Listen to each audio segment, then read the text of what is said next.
There are, in general, three categories of things in this world in terms of understanding the spiritual nature of their existence and how connected or disconnected they are from their source, from the godly energy which creates them. The first category is those things which are holy, whether it's a person and their holy godly soul, whether it's an object, a holy item like a Torah scroll or something used for a mitzvah, whether it's a day in time like the Shabbat or a festival day, whether it's an action, a deed or a word or a thought that is advancing a Torah and mitzvot, those are holy. Those are clearly connected and oriented towards godliness.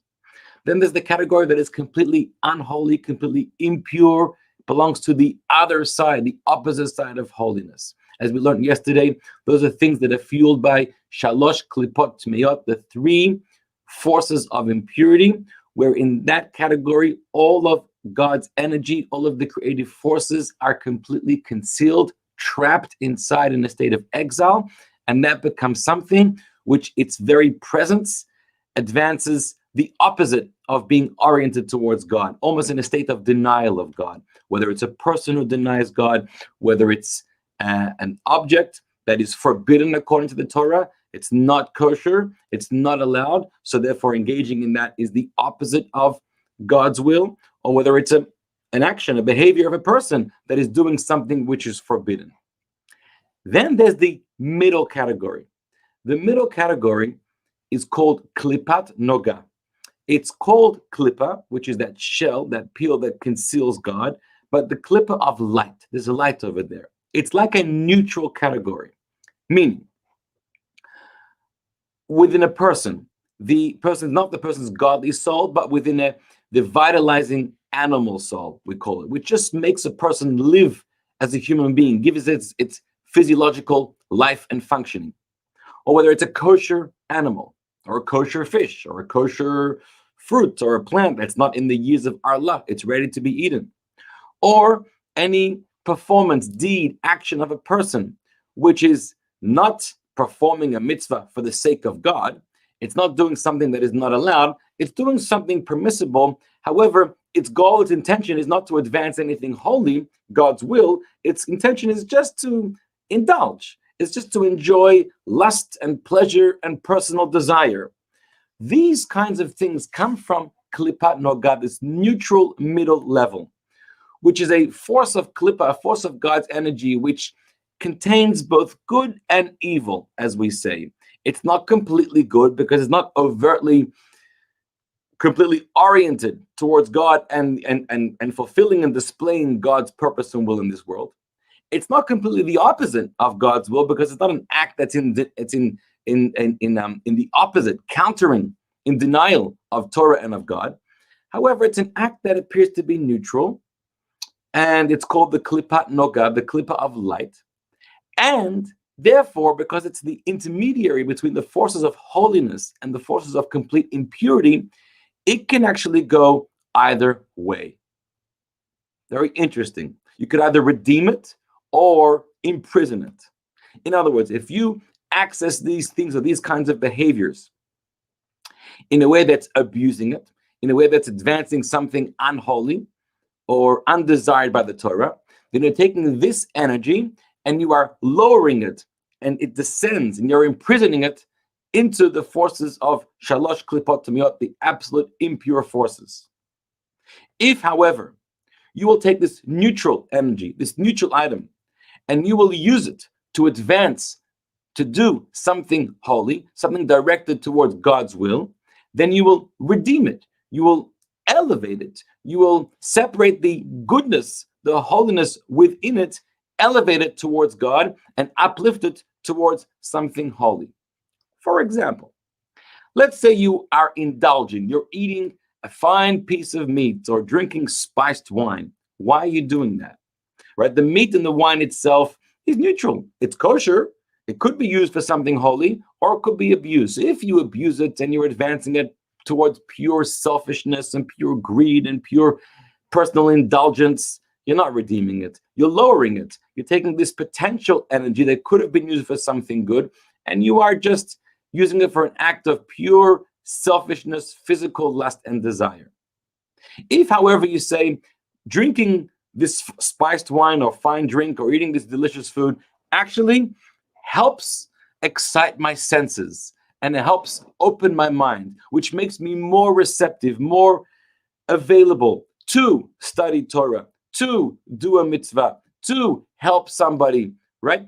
So then I've taken this neutral energy and I've elevated it towards holiness. Rava in the Talmud said, I like to drink fine wines and good meats, and I like to smell pleasant fragrances because these open my mind, make me more receptive. So when I study Torah, I'm excelling, I'm succeeding much more than I would without them, or it gives me the ability to be more of an open, confident person, healthier person, be ready to help someone else and do another mitzvah. So Rava took these very physical acts of neutral God, divine energy, and he elevated it towards holiness.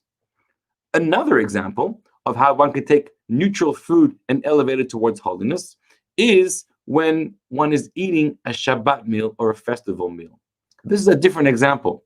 In the previous example, the act of eating the meat or drinking the wine wasn't in and of itself holy. It was, however, for the sake of performing something holy. It became an instrument that made you more available to do something holy. On Shabbat or on festivals, when you are enjoying delicious food in the celebration of the holiness of Shabbat or festivals, there the act of eating itself is a holy act, because the purpose, the intention of the eating is to delight in the holiness of Shabbat or the festival. That takes the whole eating and elevating the neutral energy in the food into something holy to a whole new level. Another example of elevating a kind of neutral energy the Alter Rebbe brings from another example from Rava. Rava says in the Talmud, before he used to deliver a class to his students, he always would tell a joke before he spoke. Right? A lot of speakers like to say a joke before they speak. Now, joking in general, which is a very light-hearted activity, is a little frowned upon by the Torah, by the sages. Reason being is because it can make a person very lightheaded, and then it leads to a state of emptiness, a state of foolishness, silliness, and being in a state of silliness can really steer a person away from being serious, focused, and conscientious about what they're doing in a very diligent way. If, however, as Rava said, the reason I tell my joke is because that opens the minds and the hearts of my students, and that elevates their curiosity, and now their spirits are expanded and opened, and they're ready to be receptive to study Torah. You have used the potential, the neutral energy of the joke, and instead of leading it towards becoming in a state of great lightheartedness and silliness, actually we've become more focused and more able to actually study Torah and succeed in what we're learning. So this is a very interesting subject, because this really defines most of what we do, most of the day, the bulk of our routine and our schedules in our day, because there's parts of our day we're engaged in actual acts of holiness, when we're studying, when we're praying, when we're doing a mitzvah. But most of our day, most of our time, most of existence comes from this neutral energy of klipat noga, this klippa of light that has a mixture of good and bad in it. And every encounter we have, whether it's a food item, whether it's a permissible item, whether it's an action, a thought, a behavior, a word that is not holy, but it's not unholy and not forbidden, it's just neutral, that is a test. Because that is our moments where we either make a choice, which is a poor choice, that will descend that energy, our behavior, that object into the lowest realms of impurity, or we'll be able to redeem it and use it towards something directed towards godliness. So in summary, something to realize is within ourselves and our behaviors, there's no neutrality in life. There's no, sometimes you say, I'm doing something and it's holy. Or I'm doing something that's completely unholy and forbidden. And then you might say, I want to spend some time doing something not holy, that's clearly directed towards God and connected with godliness. I'm not doing something forbidden. I just want to be neutral. I want to do something that is not advancing God's will, but it's not in denial of God's will. I just want to be neutral, casual, comfortable for a period of time. There's no such thing. Because every choice you make and what you want to think and what you say and what you do is having an impact on this klipat noga, on this middle realm of klipa. Either you are making a choice that descends it, that lowers it into a state of spiritual imprisonment, or you're making a decision that will redeem it, elevate it, and connect it in a more clear, revealed way towards its source, its creator, the divine, godly forces. So every moment is a moment of opportunity. Every moment is a moment of decision. And we have to remain on top of our game and very vigilant to make sure that we're always making the right choices at every given moment.